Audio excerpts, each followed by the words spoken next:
Hey, what's going on, everybody? NobodyFamous here again with another Ableton Beatdown video. Shouts out to MachineMasters.com for allowing me to do these for them. As usual, if you have any questions or anything, leave them on the site or on the YouTube page, or hit me up at NobodyFamous on Twitter, and I'll try to include whatever you ask in the next episodes. In this episode, I'm going to kind of go over using effects, basically mostly effects that come straight out of Ableton and how to automate them. And I have a couple of third-party effects in there, so I can kind of show you just what those sound like and what they do as well, and how I set up my sends and returns. So first, I'll just let you kind of hear the beat so you see what it's going to sound like, and then I'll break it down from there.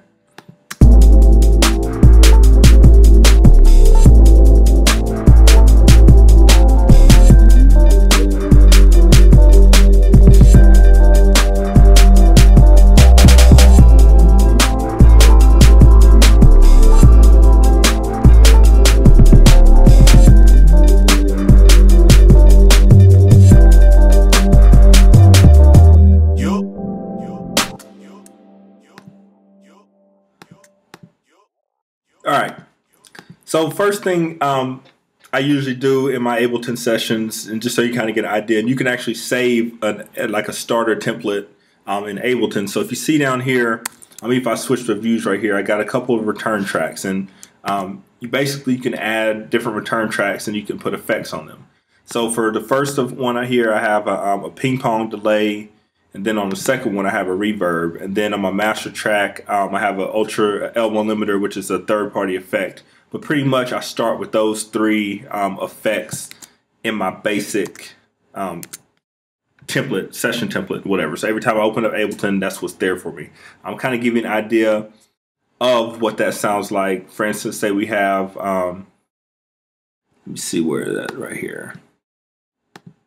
I have this yep right here. And this yep is going to both the reverb and the delay. So the first one right here is the reverb. If you click on it, it will show you where it's going to. I had that at about -13, and then a little bit of reverb as well. So if I unmute that and I play it, you can see down here at the bottom it's actually coming through that send track, and it's not coming through my effect, the sound effect track. And the reason why you do this is because if you add, especially if you start using third-party plugins and you're using some that take a lot of CPU power, if you add that same effect on several different tracks, it's going to bog down your CPU, and it can, you can get latency issues, and your track will skip around, all that kind of stuff. So basically what you do is, if you know you're going to use an effect like a certain kind of reverb that you like, or a certain kind of delay that you like, you basically just put it on a return track, and then on whatever track that you're on, if you're on this view right here in the clip view, you can adjust it just by as much or as little as you want. So it's like if it's all the way to the left, there's none on there, then that's like full going to that send if it's all the way to the right. And you can add several of these. So you can add something like a bass boost, or you can add like a compressor, distortion, whatever you want to add. And that way you don't have to go and drag in another effect on top of that track. You just go in, excuse me, you just go in and you just send it to that return, and then that sound, whatever you have going to it, whether an instrument, a sound effect, or whatever, will have that effect added to it. So that's kind of the first basic thing that I do, and I set that up like a long time ago. So now every time I open it up, it's just I use those effects, those two especially, that delay and that reverb, especially in every track, and then I'll add other ones as well, just depending on the field I'm going for. It might be like a flange or a filter or whatever. You can do a lot of cool, interesting things with it, so feel free to play around with that and experiment with that. So now I'm going to start breaking down the beat and just kind of show you some different things and what I have in the beat here. This is actually a sample. It's a Barry White sample, and I froze this track, so I'm not exactly sure. I forget off the top of my head which one it is. I have it in my folder. But since I already froze it, it's already chopped up and everything. So this is what the main chop sounds like.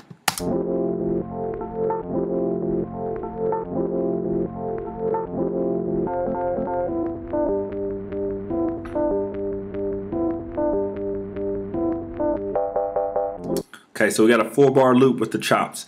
Now if you notice on that sample, I have two different auto filters on there. So if you go to audio effects, auto filter, you have some stock options, some presets that come with it, or you can just take this one right here and just drag it in, and then you can affect it however you want to do. So I use auto filter a ton, especially when I'm working with samples, because basically you can kind of make it sound like two different parts. So it's like if you only have like one good, 4-bar, 8-bar loop out of the sample that you're using, you can like cut out that high end or whatever and make it sound different. So this is what it sounds like without the auto filter on there.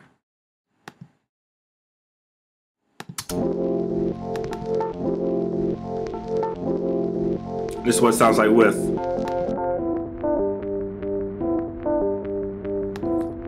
And you can even add an LFO on there.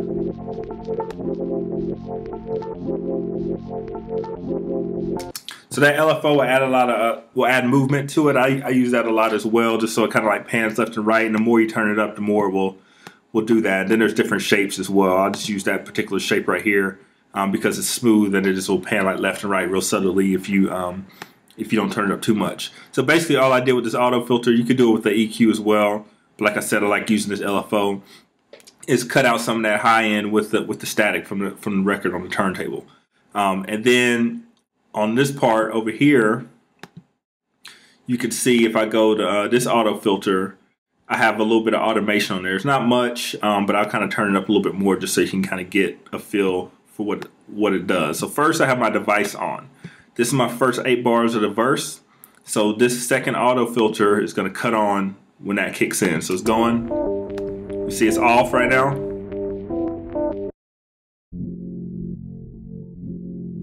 And basically what I did is I cut off even more of the low end. Now, technically you can do this with this one as well. You can go and just automate it and drag this back and then have it come back too. But sometimes for me, it's just quicker and easier to just drag another one in, turn it on right here and then filter it out wherever I want it to filter out. Now, I also have the frequency automated. So once it gets 4 bars in, when that second 4 bars is going to start rising up, and some of that high end is going to come back in. So it sounds like this.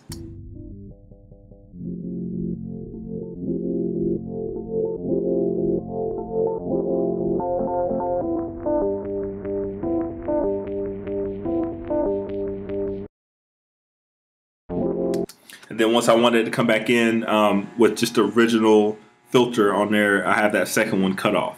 So that's just something cool you can do. It will kind of add like a swell to it, so it's like real low, your low end, and then it starts bringing in some of that high end as you go through the verse. That's especially useful, like I said, if you're using a chop, just like a 2-4-bar loop, and it doesn't change up a lot. You can do some interesting things with it by using different auto filters and things like that to make it sound different.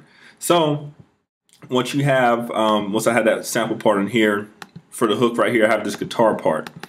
So this guitar part is actually different chops. Let me turn it. Let's see which one it was.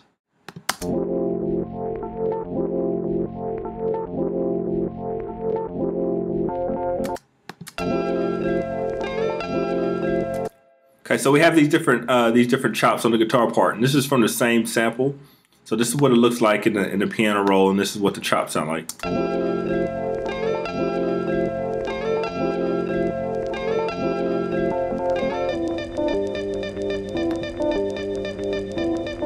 Added some like a piano on top.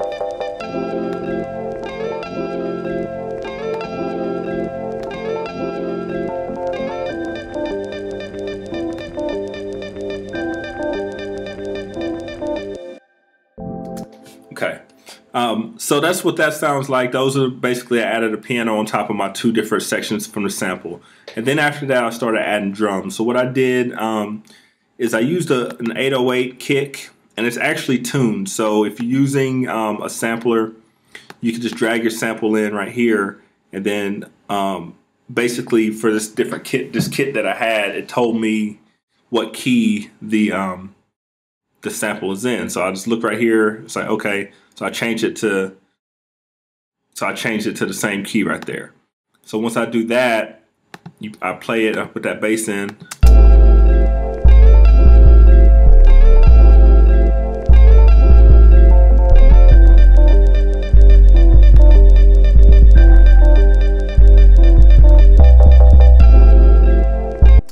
So basically it's in G flat. So I changed, like I said, I changed that.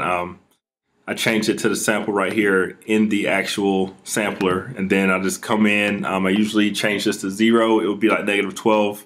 I change the voices to 1 so that it will cut off each time it plays. And then I just put this release all the way up so it plays throughout the entire sample. And then after that, that bass, it has a lot of low end to it, but it doesn't have a little bit of the high end. So it didn't really sound like it was punching through the mix much. So what I do then is I added another kick, and without the effect, these kicks sound like this.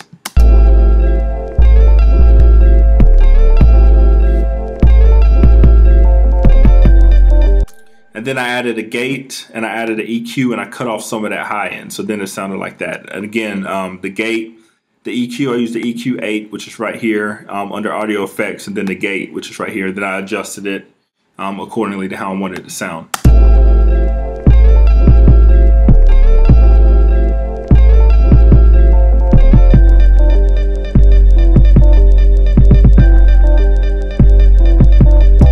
Okay, and this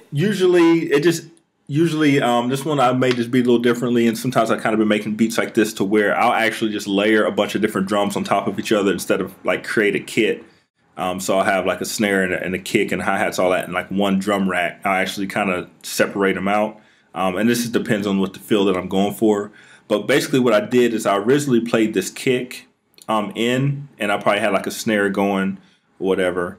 So these were my kicks. So once I played this entire section and then go in and edit it and you know, quantize or whatever, what I did was I copied this and I pasted it onto another track. And of course, it was all just on this one note. So then on my sub bass, since it's tuned, I went in and I found the notes and I basically changed the notes to match the melody of the song and the sample and everything like that. So it's like it starts in A, goes down to D, then it comes up to G, so on and so forth. So that's just kind of something cool you can do. And then like at the end. Okay, so that's just a cool way how you can get like a tuned sound in 808. There's a ton of different ways to do it. Like if one's already tuned, you can do it that way, and just drop it in the sampler.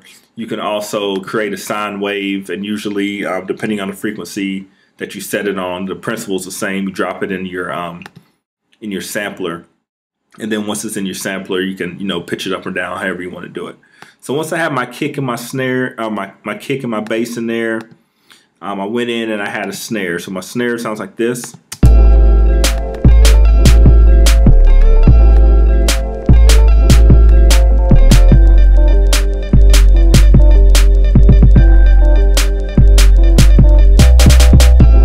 Okay, so again, I changed that to 0, just turn that up, drag that release out all the way. I didn't change the voices, just depends on how you want it to sound. Sometimes I like my snares to kind of overlap, and to be honest, you can't really tell too much, but you can tell it more so like on the kick and that low end, because it will start stacking on top of each other, and it'll kind of sound muddy and like it's rumbling. So, but for a snare, you don't necessarily have to change the voices to 1, but you can.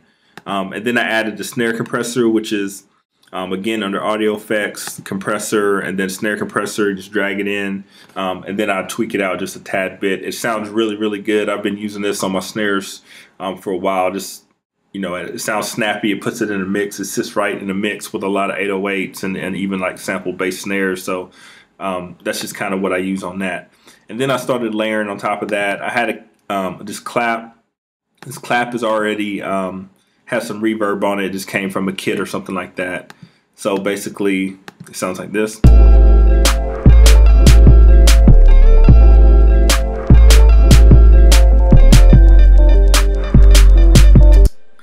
Real simple with that. And then I had this reverse. It was a drum kit. So the drum kit, I'll show you what, or drum loop. So what the drum loop sounds like by itself is like this.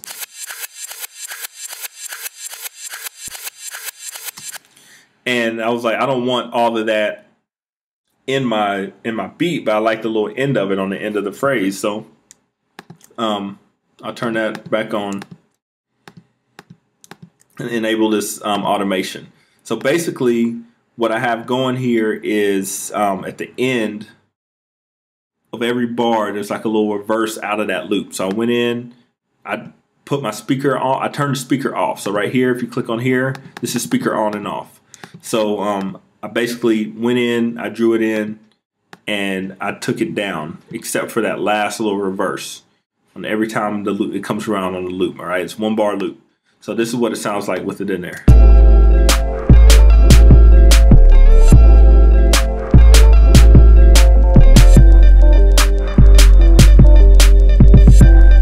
It's real simple, and you can take a lot of different loops and things like that and add them, drop them in. And if you like just the way it sounds over one of the snares, you can turn off the speaker and then have it cut on at just there, or whatever you want it to cut on it, and kind of layer different things, add effects. I sent this to the reverb, so it kind of hangs out a little bit with the reverb, and add some space to it afterwards. But that's just something that I like to do. I have a ton of drum loops just sitting on my hard drive, so I'll just drag them in randomly sometimes, mess with them, cut off most of it, and then just leave like a small clip into it. Now, you don't necessarily have to automate this. I just do it. You can go in and just cut it all out and then just leave this part as well. But that's just how I work, and this is how I did it. So I did that. And then I had another drum kit right here. I'll turn it on. And just to kind of show you what it sounds like, this loop sounds like this. All right, so that's what the loop sounds like. I have it going to some reverb, and then I chopped it up just by warp markers. So if you watched the last video, you know about chopping up warp markers.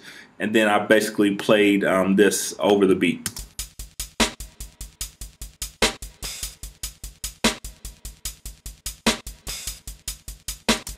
Real simple, straightforward, just some hi-hats, some snares and things like that. And then what I did was, like I said, I added some reverb on that, and then it's basically layering the snare that's on there already. So it sounds like this together.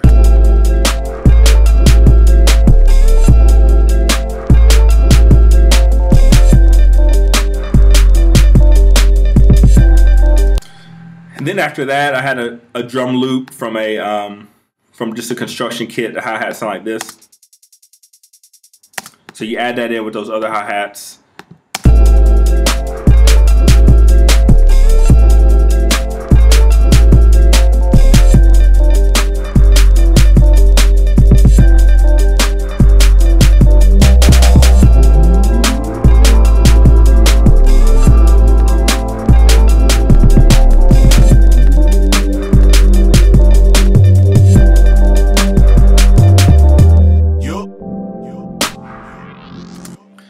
So then a couple of pads added right here. This pad, that was the hook section. So this pad sounds like this. I have an auto filter on there. Then I have a compressor.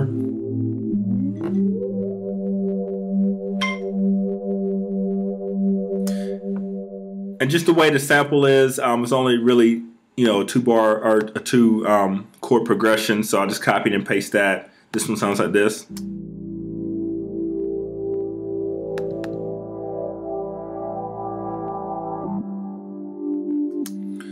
And what I did, I added some EQ. This is what the synthesizer looks like right here. So there's a bunch of different pads and stuff, and you can go in, you can automate all this as well.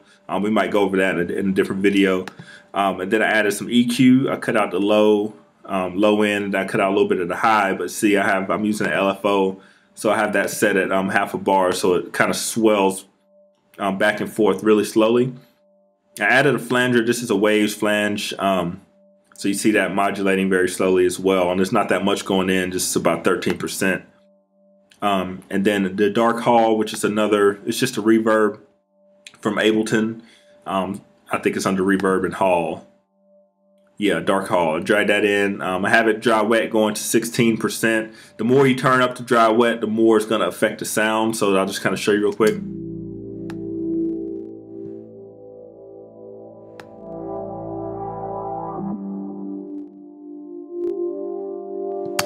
So you can kind of use, depending on the reverb and how it's set up, and then you can also tweak all this stuff. You can basically make it sound very washed out, or you can just have it really subtle depending on how you want. And then I have just my Waves compressor, SSL compressor that I love to use on everything. And then after I had all those in there, what I did is I selected each one of these effects and I created a rack. So once you create a rack, it's going to actually save it over here under like effects racks or instrument racks, depending on what it is. Since this is an instrument, it'll be on the instruments, and then it'll have all these effects. So if you have a sound that you like to use from like a synthesizer or something, and then you EQ it and you add some effects to it and you have it sounding like how you want it to sound, instead of going back and like remembering what you used, you just create a rack, an instrument rack, drag it in, and every time it's going to have all these effects loaded up with that synthesizer or whatever instrument that you're using. And it doesn't necessarily have to be for an instrument as well. It can be just for audio effects. So it's like if you're using it for just like mixing your drums or something, and you have like a drum kit that you like to use, you can just drag that on top and it'll always be there. And it just helps your workflow being quicker with that. So that's always a good thing to do, is save your different racks if you have sounds that you like to use. And then after that, it's pretty much just sound effects here and there. I have some going to like reverb, some going to delay with my sends, and that's pretty much it for this beat. So I kind of show you what it sounds like. And if you have any questions, hit me up, NobodyFamous, on Twitter. Hit up MachineMasters.com for more videos on everything from Ableton to the Maschine, the MPC, and so forth. Peace.